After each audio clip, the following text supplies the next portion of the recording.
जय श्री राम। मेरा आज का ये वीडियो मकर राशि के जातकों के लिए है। इस वीडियो में हम आपसे बात करेंगे कि आने वाला जो महीना है जुलाई 2023 वो आपके लिए कैसा है। ग्रहों की स्थिति और ग्रहों का परिवर्तन आपके लिए इस महीने क्या लेकर आ रहे हैं, क्या शुभ है क्या अशुभ, क्या सावधानी है क्या बचाव है, क्या लाभ है, किन उपायों को करके हम इस महीने को बेहतर बना सकते हैं। प्रत्येक ग्रह के बारे में यानी सभी 9 ग्रहों के बारे में एक एक जानकारी मैं आपको इस वीडियो में दूंगा। इसलिए वीडियो को बड़ी सहजता से, बड़े ध्यान से सुने। क्या पता कौन सी ऐसी बात हो जो आपके जीवन को सफल बना सके। आइए देखते हैं सबसे पहले ग्रहों की स्थितियां 1 जुलाई 2023 के दिन किस प्रकार की दिखाई दे रही हैं। कि आपकी राशि के जो लॉर्ड हैं शनि, वो दूसरे घर यानी धन भाव में वक्री होकर बैठे हैं। चौथे घर के अंदर गुरु राहु का योग बना हुआ है। छठे घर के अंदर सूर्य 16 जुलाई तक है। बुध कर्क राशि के अंदर 8 जुलाई को प्रवेश कर जाएंगे, फिर पूरे महीने लगभग यहीं रहेंगे। अष्टम भाव में बन रहा है मंगल शुक्र का एक योग और दशम भाव में है केतु। ये तो ग्रहों की स्थिति रही। अब देखते हैं सबसे पहले आपके जीवन में आपके स्वास्थ्य सम्मान को लेकर कोई बड़ी समस्या तो नहीं आने वाली है। देखिए, आपके स्वास्थ्य और सम्मान को देने वाला जो ग्रह है वो है शनि, क्योंकि शनि आपकी राशि के मालिक हैं। शनि आपके लिए कर्म फल प्रदाता हैं। किसी भी व्यक्ति विशेष के लिए, चाहे वो नौकरी हो या व्यापार हो, उसमें अगर वो मेहनत करता है तो शनि उसका एक बेस है, शनि उसका एक आधार है। और आपकी तो राशि के मालिक है, इसलिए आप पर शनि का प्रभाव ज़्यादा है। इसलिए बहुत सारे लोगों को देखा गया है जिनकी शनि की 7.5 आई, उन्होंने राइज भी किया, और किसी की 7.5 आई उनको प्रॉब्लम भी हुई। अगर कुंडली में शनि अच्छे थे तो 7.5 में भी व्यक्ति राइज कर रहा है, और कुंडली में शनि अच्छे नहीं है तो व्यक्ति प्रॉब्लम में आ रहा है।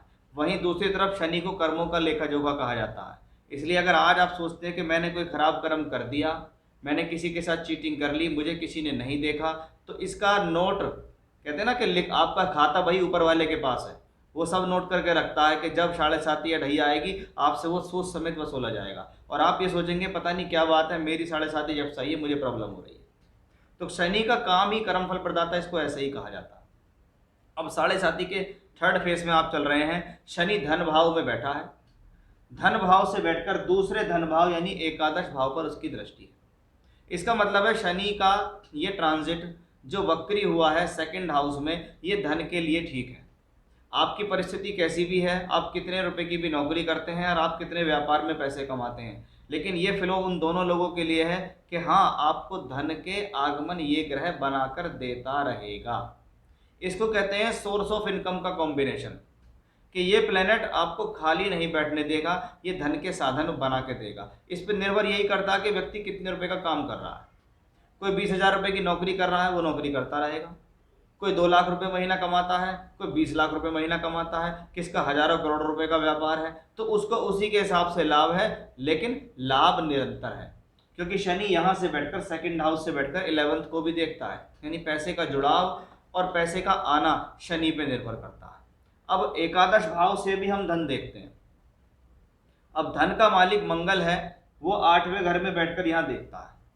कहते हैं एकादश का मालिक अगर अष्टम भाव में हो तो अचानक से धन प्राप्ति बनती है, क्योंकि मंगल वापस अपने घर को देख रहा है।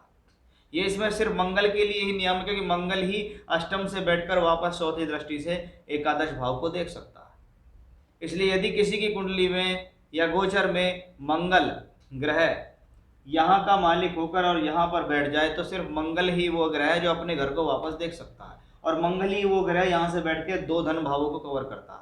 यानी मंगल और शनि का म्यूचुअल एस्पेक्ट, मंगल और शनि का एक दूसरे को देखना, और मंगल और शनि का एकादश भाव पे दृष्टि जाना आपके लाभ के सिस्टम को बढ़ाता है।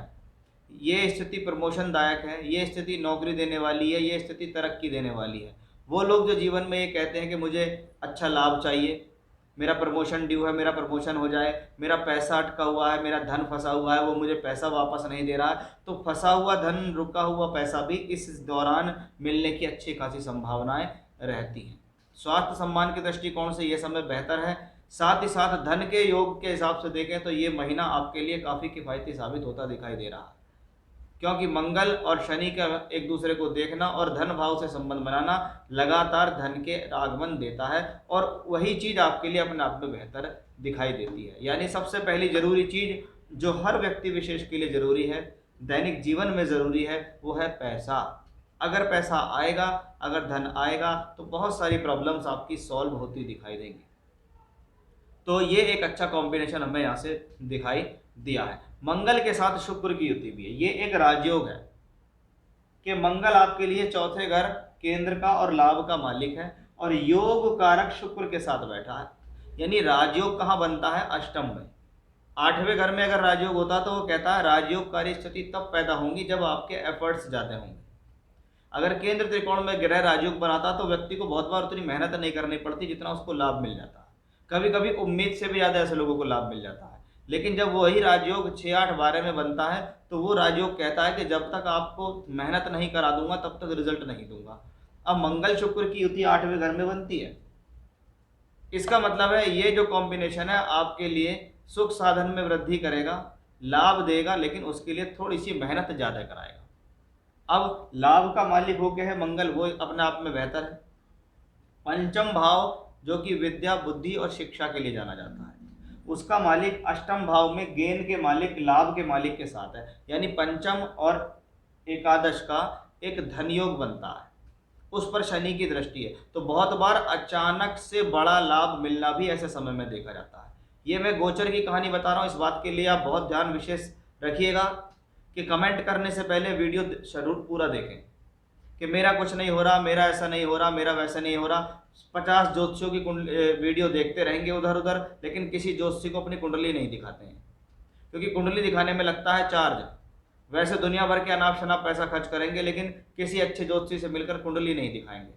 फिर कहेंगे कि मेरी राशि में आपने ऐसा बताया, ऐसा हुआ नहीं। भाई ये राशि है, ये गोचर का कॉम्बिनेशन है, ये गोचर के ग्रह है। मैं हर व्यक्ति विशेष की कुंडली नहीं देख रहा हूँ। हिंदुस्तान के अंदर 140 करोड़ की आबादी है, लेकिन हम सिर्फ ट्रांजिट देख सकते हैं कि ग्रह कहाँ चल रहे हैं आपकी राशि से। एक्चुअल स्थितियाँ और बारीकी से जानना है तो कुंडली अध्ययन कराना पड़ेगा। तो वो गोचर की स्थितियाँ हमें राजयोग धनयोग की दिखती हैं तो हम लोग आपको बताते हैं, मैं ही नहीं और ज्योतिषी भी बताते हैं इस बारे में। तो इसका मतलब ये नहीं है कि हम सब झूठ बोल रहे हैं या आपको बहका रहे हैं। हमें जो दिखाई देता है वो आपको बताते हैं, क्योंकि हमारा ना किसी से द्वेष है, ना वैर है, ना यारी है, ना दोस्ती है। आप हमारे लिए व्यूअर्स हैं, आप हमारे वीडियोस को देखते हैं, उसे सराहना करते हैं, ये हमारे लिए अपने आप में बहुत बड़ी चीज़ है। हम उसी पे अपना काम करते हैं, लेकिन जब कोई कुंडली दिखाने जाता है तो हम उसमें पूर्ण ईमानदारी बरत कर उसको सब चीज़ें बताते हैं। तो ये मंगल शुक्र की युति शनि से प्रभावित होकर धन योग अगर बनाती है तो ये आपकी विद्या, बुद्धि, शिक्षा के लिए अच्छी है। एजुकेशनली ये कॉम्बिनेशन अच्छा है। शुक्र कर्म भाव का मालिक होकर भी यहाँ बैठा है, इसका मतलब ये प्रोफेशनली आपके लिए बहुत अच्छा हुआ। प्रोफेशन का मालिक, दशम का मालिक 8वें में है, लेकिन क्या हुआ वही चीज़ कि मंगल शुक्र अगर राजयोग देते हैं तो कहीं ना कहीं वो राजयोग आपके जीवन में फलित तभी होगा जब आप एक्स्ट्रा एफर्ट्स लगाएंगे। ऐसी स्थिति में अगर आपकी दशा बहुत अच्छी चल रही हो तो ये समझ सकते हैं कि इस दशा के अंदर और बेहतर स्थिति आपके लिए होगी। थोड़ा सा बुध ग्रह के बारे में जानकारी लीजिए कि बुध ग्रह 8 जुलाई को यहाँ आएंगे और बुध ग्रह भाग्य का मालिक होकर यहाँ पूरे महीने रहेंगे और वापस आपकी राशि को दृष्टि देंगे। इसका मतलब है कि ये ग्रह कहीं ना कहीं भाग्यवर्धक है, लेकिन छठे का मालिक भी है।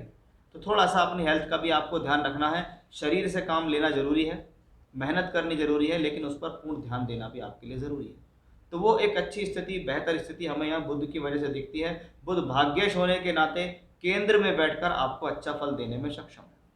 वहीं सूर्य को देखिएगा, अष्टम का मालिक होके बैठा हुआ है, अशुभ ग्रह होकर छठे घर में, जिसको हम विपरीत राजयोग की संज्ञा देते हैं कि ये विपरीत राजयोग बनता है सूर्य का।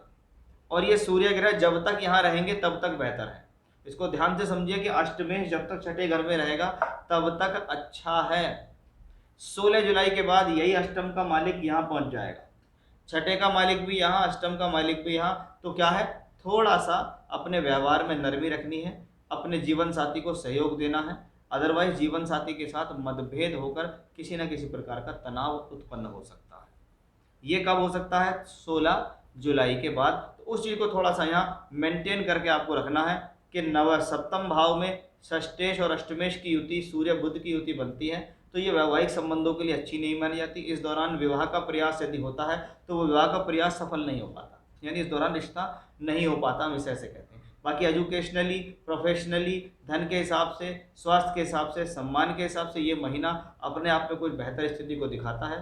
क्योंकि जब धन के मालिक, खास तौर पे दूसरा, 5वां, 9वां 10वां और 11वें स्थान के मालिक आपस में गोचर में कनेक्टेड हो जाएं या कुंडली में कनेक्टेड हो जाए तो इसको हम अखंड राजयोग भी कहते हैं, क्योंकि यही वो भाव हैं जो व्यक्ति को जीवन में राइज कराते हैं। तो एक अच्छे समय की शुरुआत में जुलाई के महीने में कह सकता हूँ कि ये जो जुलाई का महीना है, ग्रहों की गोचरी अवस्था के कारण आपको बहुत कुछ अच्छी स्थिति देने में सक्षम है। इसलिए अपने कार्य में ईमानदारी से लगे रहिएगा। मेहनत सबसे पहले, क्योंकि शनि कर्म फल प्रदाता है। अगर जब तक कर्म नहीं होगा तब तक रिजल्ट आपको नहीं मिलेगा। जय श्री राम।